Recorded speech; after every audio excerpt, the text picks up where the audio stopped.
চাঁদের নীরবতা। নিশীথ রাতে আকাশে ভাসে রূপালি চাঁদ, ধীরে ধীরে হাসে।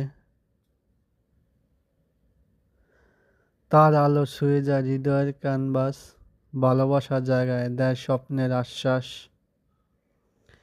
নির্জন ওই আকাশে সে এক কবি, নিঃশব্দ লেখে প্রেমের ছবি।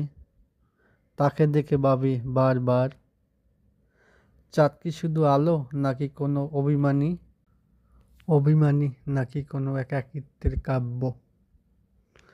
আসলে চাঁদ তার একাকিত্বকে সুন্দর করে সাজিয়ে তুলে আমাদেরকে প্রকাশ করিয়ে দেয় যে মাঝে মধ্যে একাকিত্ব কত সুন্দর।